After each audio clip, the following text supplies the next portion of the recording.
Hi, family and friends.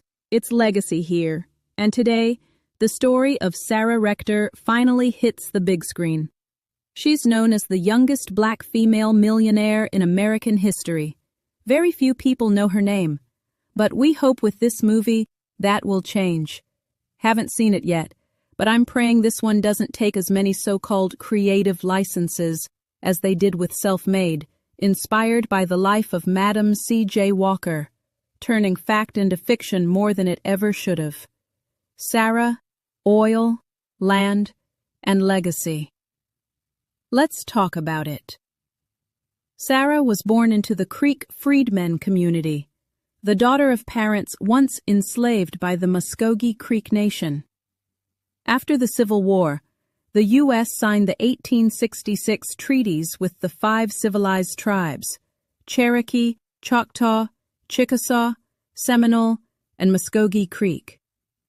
Those treaties were meant to make things right, free the enslaved, grant freedmen full tribal citizenship, restore land and sovereignty, including to the black families who were once enslaved by those same tribes. But then came the Dawes Act, and it flipped that promise. Passed in 1887, it broke tribal lands into individual allotments. It claimed to civilize through farming, but in truth, it was a land grab in disguise, a bureaucratic weapon to erase identity and seize control through paperwork. Under the federal treaties signed, Native and formerly enslaved black children were required to receive land by age 10. So in 1911, when Sarah turned 10, her parcel was assigned. Sarah, just a child, was allotted 160 acres of land. Why? Because it was the law. Her allotment was poor land, rocky and unfit for farming. Because of the burden of paying taxes on land so barren, her father, Joseph Rector, tried to sell it. But because Sarah was a freedman minor under federal restriction, he wasn't allowed to sell.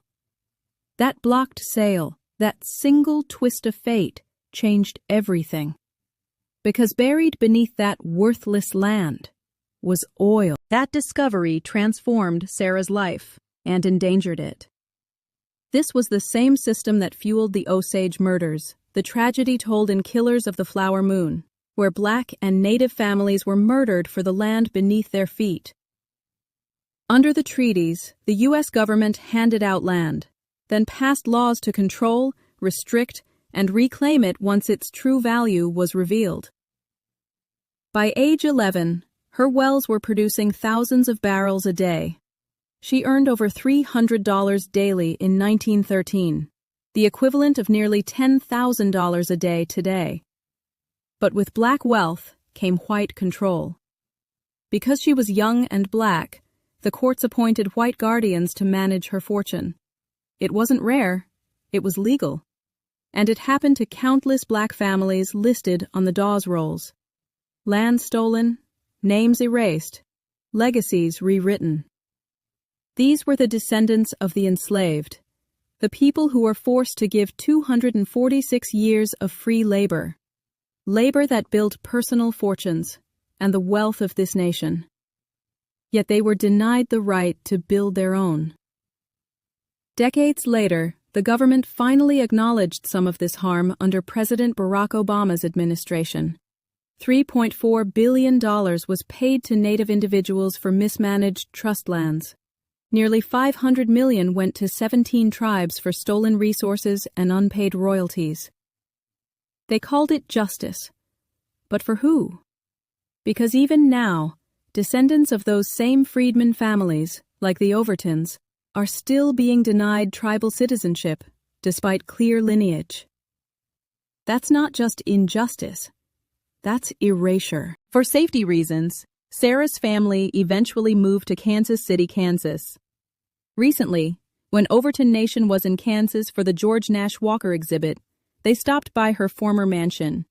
It's still standing, boarded up, yet full of possibility. There's talk it could one day become a museum. Sarah Rector is more than a headline. She's another mirror to what Black wealth would look like today if her story wasn't the exception, but the blueprint. In a society that embodies real equality for all. A reminder that legacy is not what's left behind. It's what we fight to preserve. Because the truth about Sarah's story, and so many like hers, still echoes today. This is legacy, reminding us all, some stories don't just belong to history, they belong to us. We do it for the ancestors.